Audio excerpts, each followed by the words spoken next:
어, progress. 이제는 나타내신 바 된 복음 그랬습니다. 우리 영원하신 하나님이 이제는 나타내신 바 된 복음이라고 그랬습니다. 그것을 붙잡은 바울은 이것을 나의 복음이라고 그랬습니다. 이 복음을 제대로 못 붙잡으니까 하나님이 이 복음을 가지고서 하나님의 역사, 당신의 역사를 모든 만방에 알려야 되기 때문에 선택하신 길이 바로 노예고 전쟁 만나는 것이고 포로고 속국이고 전 세계로 이 복음 가진 유대인들이 유랑민이 되는 것이었습니다.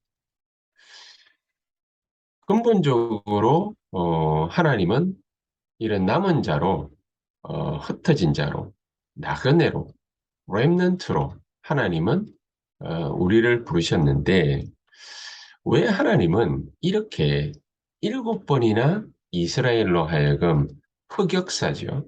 저주의 역사, 재앙의 역사, 대재앙을 7번이나 만나는 그래서 전 민족이 전 세계로 노예되거나 포로되거나 전부 다이 전쟁 만나거나 끌려가는 거죠.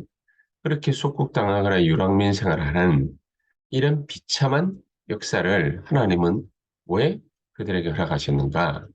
남은 자요, 또 흩어진 자요, 나그네라, 렘넌트라. 하나님은 그렇게 명령하고 있는 것입니다. 명령하고 있는 것이죠.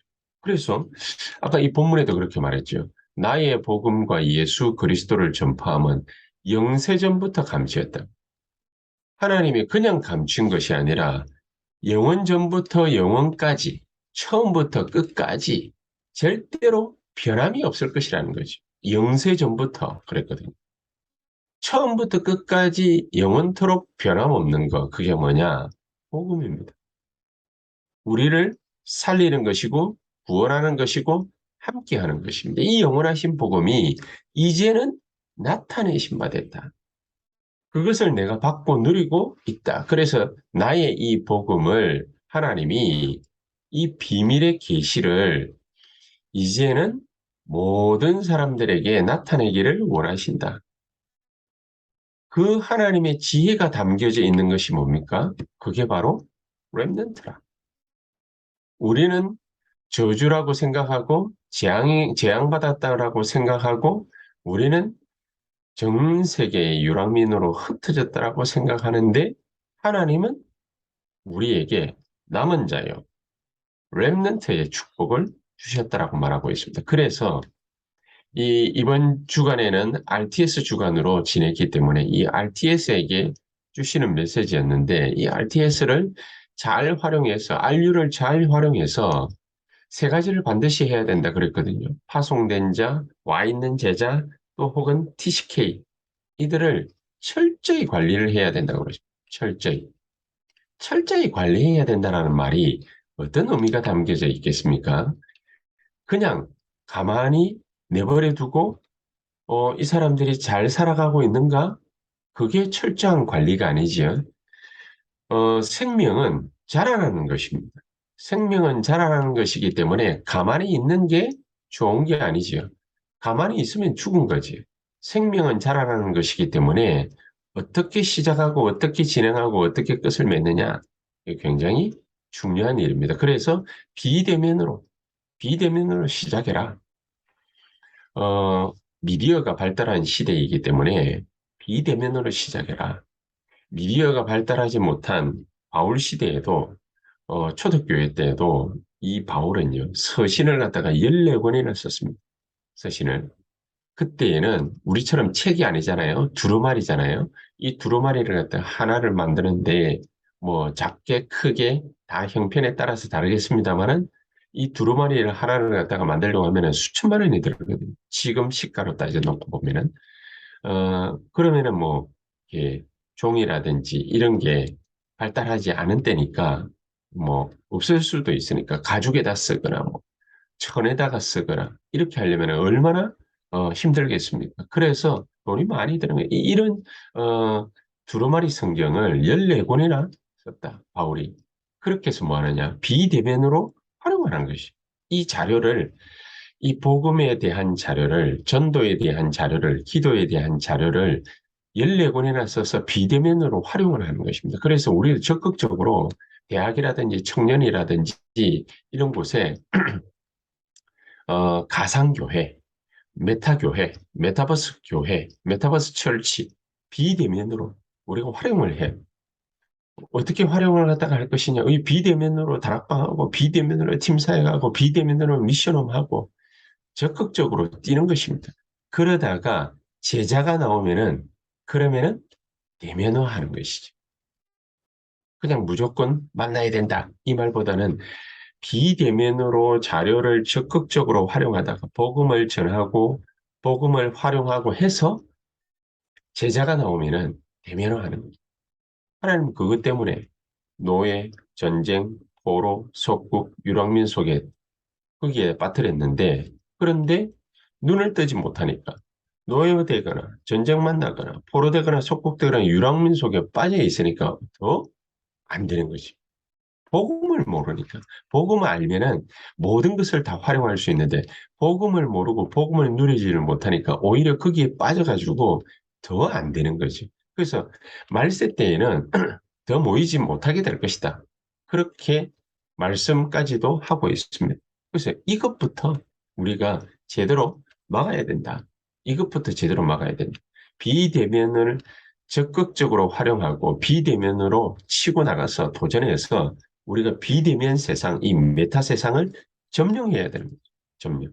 이제는 땅덩어리가 우리 눈에 보이는 오프라인상의 땅덩어리도 그것도 우리가 경제 활동에 포함되지만은 눈에 안 보이는 메타 세상의 땅덩어리가 있습니다. 그것도 심지어 요즘에는 이게 사고팔고 하거든요.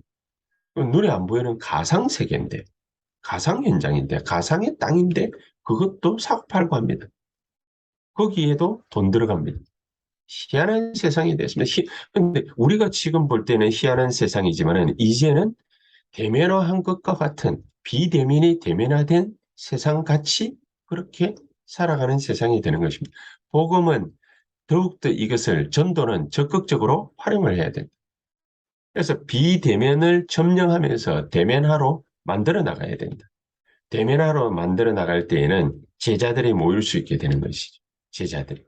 그래서 우리가 제자들이 이제는 비대면으로 활동하다가 주일에는 그러면은 모여가지고 정말로 이 제자들이 포럼하고 전도 전략 짜고 세계복음화하러 나아가는 것입니다. 그래서 우리는 하나님이 우리에게 숨은 응답을 전부 다 예배해 놓고 계시기 때문에 하나님이 영세전부터 감추어뒀다가 이제 우리에게 허락하시는 것이 있습니다. 하나님이 허락하시면 하나님이 나타내시면은 감당할 길도 없고 막을 수도 없습니다. 이미 우리가 가진 것입니다. 393 축복을 어저께 수요예배 때도 우리 같이 말씀 나눴습니다.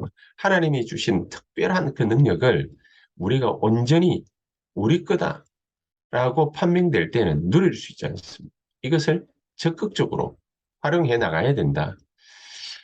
그러면은 분명히 하나님은 우리에게 비대면화에서 대면화로 나갈 만큼 하나님은 성령으로 역사하셔서 제자들을 분명히 키우실 것인데요. 그러면은 거기에 틀림없이 가상 세상이라 할지라도 거기에는 사람이 몰리게 돼 있고 거기에는 경제가 따르게 돼 있습니다. 그러면은 우리는 거기에 신경 쓰지 말고 분명히 이 일은 잘 되게 돼 있기 때문에 분명히 이 일은 커지게 돼 있기 때문에 우리가 거기에 신경 쓰지 말고 그러면은 하나님은 또 뒷걸음질 치십니다. 우리가 쓸데없는 거에 신경 쓰게 되면은 그러면은 분명히 하나님은 우리의 손을 놓지는 않습니다만 하나님은 멈춤하십니다. 그래서 신경 쓰지 않아도 될 거예요. 거기에 신경 쓰는 것이 아니라 하나님이 신경 쓰고 있는 하나님이 원하는 거기에다가 우리의 모든 것을 드리는 것입니다. 심지어 사람의 눈으로 쳐다볼 때에도 저기에는 내 인생을 드려도 되겠구나. 내 재산을 드려도 되겠구나. 내 경제를 드려도 되겠구나. 내가 헌신해도 되겠구나. 이렇게 보일 만큼 우리가 정말 하나님이 원하시는, 하나님이 행하시는, 하나님이 영세전에 감추어 두셨다가 지금 나타내시려고 하시는 이 가상 세계도 감추어져 있던 거 아닙니까? 우리가 몰랐으니까. 그래서 기술이 발전하고 과학이 발전하면서 이제 나타난 거 아닙니까? 영세전에 이미 하나님은 이 모든 것을 전부 예비해 두셨다. 전부 알고 계시고, 전부 계획해 두고 계시고, 전부 예비해 두셨다. 전부 준비되어져 있기 때문에 이제는 나타내신 바들. 지금 이제 우리에게 나타나게 될 것이다. 그러니까 하나님이 행하시려고 하시는 일이면은 막을 수가 없습니다. 여기 이 기조 위에, 이 파도 위에 우리가 올라타야 됩니다. 승선해야 됩니다. 복음을 비대면화로 누리고 전파하면서 대면으로 만날 제자가 나타날 때까지, 그때까지 하나님은 우리에게 숨겨두신 이 엄청난 계획들이 이루어지는 모습들을 그대로 보며 하나님의 역사 속에 저와 여러분들이 반드시 들어가게 되기를 주 예수 이름으로 축복합니다. 그렇다면 우리가 이제 진짜로 기도해야 되겠습니다. 진짜 기도. 어떤 기도를 어떻게 해야 되겠습니까? 하나님이 분명히 감추어 두신 게 나타낸다 그랬거든요. 그렇다면 틀림없이 이루어질 것입니다. 우리가 나이 들었다 또 혹은 젊었다 그게 문제가 아닙니다. 나이 들어도 이런 세상에 살고 있고 젊어도 이런 세상에 살고 있습니다. 맞다 안 맞다의 것이 아니라 하나님이 하시려고 하시는 것입니다. 하나님이 하시려고 하시는 것은 멈출 수도 없고 막을 수도 없습니다. 그렇다면 우리가 그 축복의 세계 속에 들어가서 이 축복을 누리는 것 이외에는 다른 방법이 없습니다. 주여 오늘 이 시간에도 우리가 정말로 비대면화가 대면화되는 그런 귀중한 축복들이 내 삶 속에 나타나는 것을 분명히 볼 수 있도록 주께서 성령으로 지금 이 시간 나에게 충만히 역사해 주시옵소서. 우리 다 같이 한번 합심해서 한 1, 2분간 기도하시고 우리 정말 교회가 이 가상 세계를 잘 활용해서 전 현장에 이 복음 들고 나아가서 제자들을 대면하러 만날 만한 그런 시간표가 올 때까지 하나님의 역사가 우리 모두를 통해서 산업 현장에 또 우리 랩런트들의 학업 현장에 일어날 수 있게 하옵소서. 우리 교회가 이 일에 적극적으로 가담해서 하나님의 참된 축복을 마음껏 누리게 하옵소서. 합심해서 통성으로 한 1분간 기도하시고 한 15분에서 20분 정도 교회와 산업 현장 또 학업 현장 놓고서 간절히 기도하시다가 자유롭게 퇴장하도록 하겠습니다. 기도하십시다. 전능하신 하나님 감사를 드립니다.